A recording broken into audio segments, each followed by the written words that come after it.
I always thought that Netflix was crazy not to get into live sports sooner than they did. Those guys truly have a global footprint. I think they're late to the game, but it was a big success. The performance of the broadcast, did that give you pause to do business with Netflix at all? I didn't think the event was a great event, but they needed to do that. They knew Mike Tyson was going to bring in big... Dana White has finally broken his silence, and his words hit harder than any punch thrown in the ring.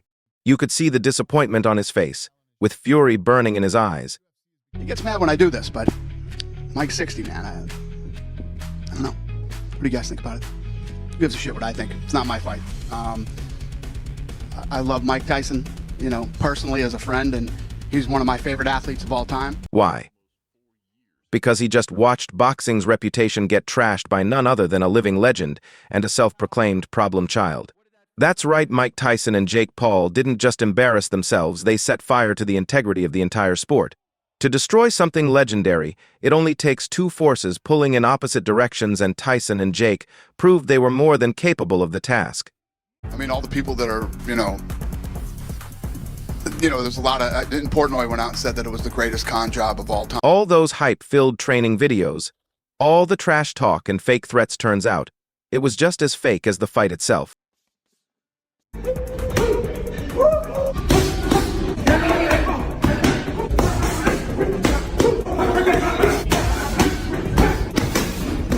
Hollow, pre-rehearsed, and a slap in the face to every fan who dared to believe in them.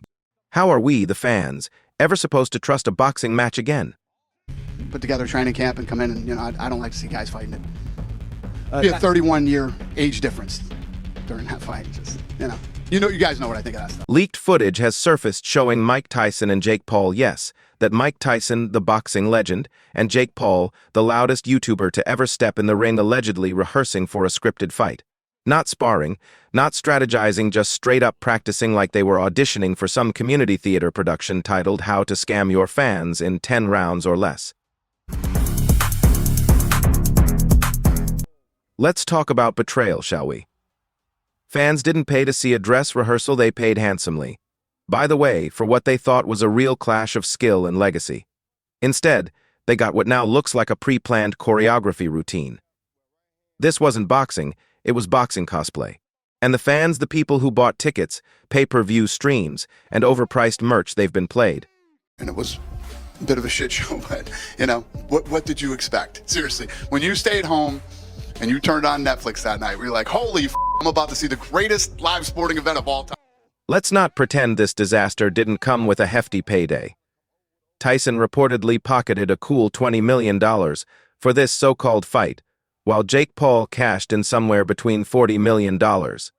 Millions, folks, for what exactly?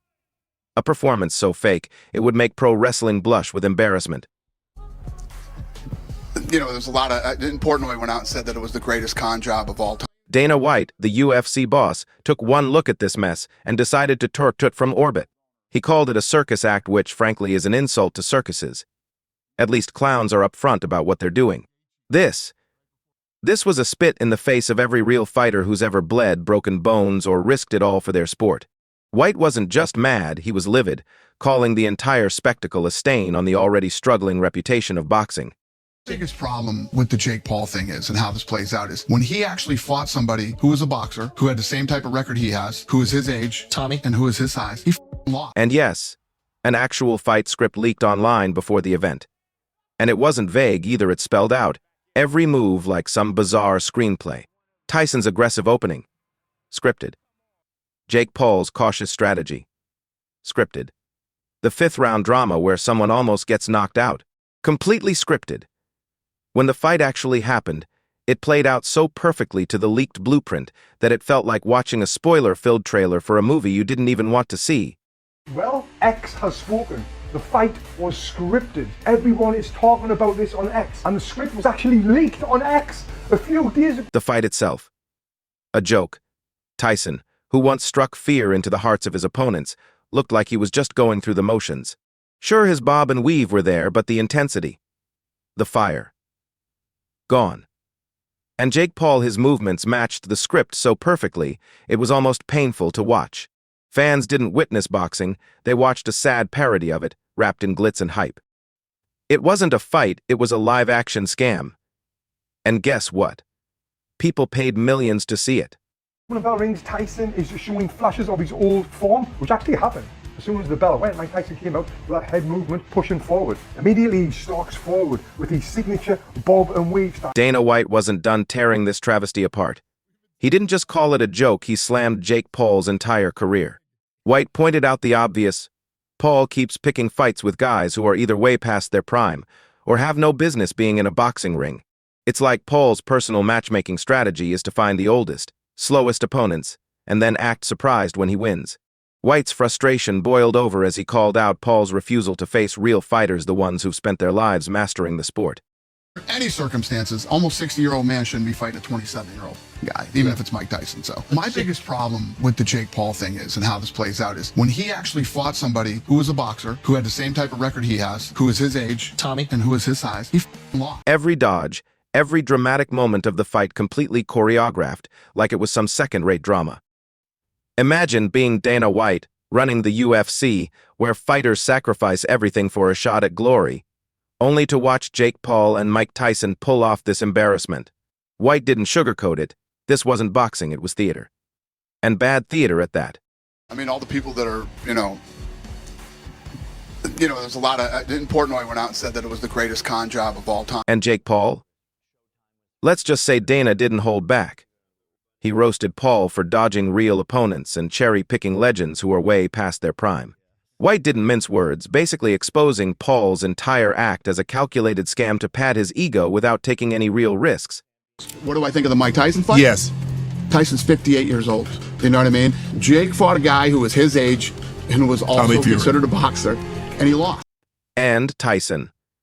Well, let's not pretend White had any sympathy for a legend selling out his name for an easy $20 million payday. The anger wasn't just about this one fight, this was a warning. White sees boxing being hijacked by influencers who think fake punches and staged drama equal skill. This wasn't a competition, it was a cheap stunt to sell tickets. And honestly, who can disagree? Tyson and Paul didn't put on a fight, they put on a show. And not the kind anyone wanted to see. You can keep fighting 50-something-year-olds. You don't think Tyson has a chance? And making a living at it. I think that Mike Tyson has a puncher's chance against Here's anybody. the part that stings the most. Fans paid for this nonsense. They shelled out their hard-earned cash, expecting to witness an iconic clash of eras, a real test of grit and skill. Instead, they got a glorified sparring session wrapped in the facade of a competitive fight. The event pulled in massive pay-per-view sales because, let's face it, people love a spectacle. The Jake Paul Mike Tyson fight. Interesting. Script. How so? What do you mean by It's just script? weird. It just Like scripted in what way? no, I don't know. I actually really like Jake. And Tyson didn't even need the money.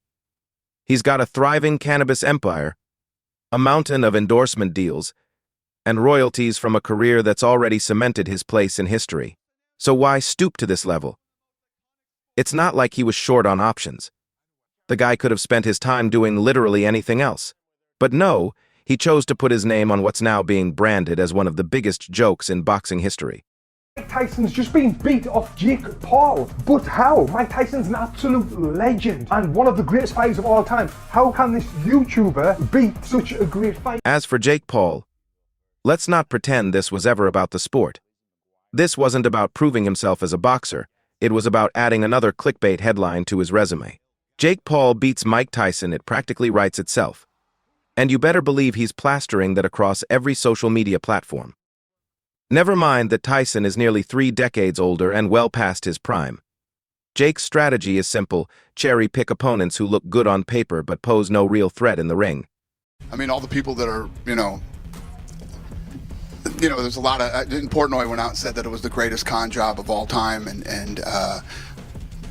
I mean, if you didn't think that that's the way the fight, I don't know what people expect. And who paid the ultimate price for this circus? The fans, of course. They tuned in hoping to witness something memorable, something historic. Instead, they got an emotional slap in the face. This wasn't boxing, it was a soap opera with gloves. The betrayal was palpable. Fans expected authenticity and got handed a pre-rehearsed scam. The whole event was dripping with the kind of hollow theatrics you'd expect from a bad reality show. If he wants to do boxing, why not fight guys that actually box for a living? 100%. Fight guys that box for a living and guys that are your age. How about that? He says he wants to fight Canelo. Even the referees seemed to be in on the joke. Their exaggerated interventions and oddly timed pauses only added to the suspicion that this was more theater than sport. At one point, it felt like they were auditioning for supporting roles in this mess. Fans noticed and they weren't shy about voicing their disgust. Social media exploded with hashtags like FakeFight and Jake Paul, as outraged viewers demanded refunds and even legal action for being deceived. And let's talk about that backlash. Memes flooded the internet faster than Jake Paul runs from real competition. Tyson's lackluster punches, Jake's over-the-top celebrations, it was all fair game. Fans weren't just mad, they were furious. This wasn't disappointment, it was outright betrayal. Some even called for Tyson and Paul to face legal consequences for what they saw as blatant false advertising. And honestly, can you blame them? When you pay to see a fight, you expect a fight, not a choreographed stunt designed to line the pockets of two opportunists. Let's be clear, Tyson and Paul aren't losing any sleep over this. For them, it's all about the money and the headlines. Integrity. Respect for the fans.